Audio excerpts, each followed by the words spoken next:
Assalamualaikum. Special offer harga jackpot.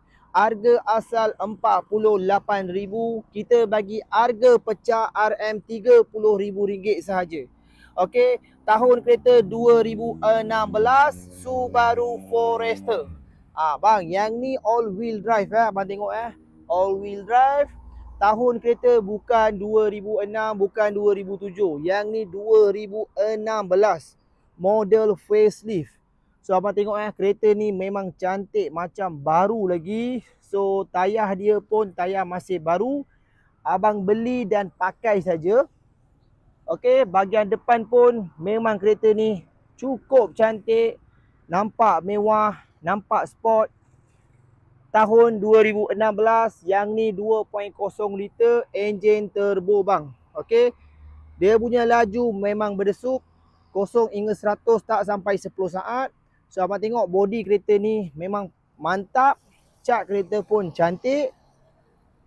Yang paling penting abang tengok dalaman bang. Interior dia. Okey, dashboard semua cantik bang. Semua original. Abang tengok steering dia semua masih cantik lagi. Okey, tak ada pecah. Dia punya leather seat pun interior warna hitam. Semua nampak mewah, nampak cantik. Okey. So yang paling penting condition dia pun cantik. Dan lagi satu, harga ni bang, market value masih atas 40 lebih lagi. Okey. So kita tak nak jual 50, tak nak jual 48, tak nak jual 45. Sekarang saya nak jual RM30,000 saja. Nombor plate 7879. Nombor cantik, cat kereta cantik, aircon sejuk, enjin cantik, gearbox tak ada masalah, tak ada komplain. Jangan lambat. Daripada abang beli kereta SUV yang jenama lain, boleh ambil Subaru. Yang ni gearbox tahan lasak, abang boleh beli, boleh pakai, tak ada masalah. Okey.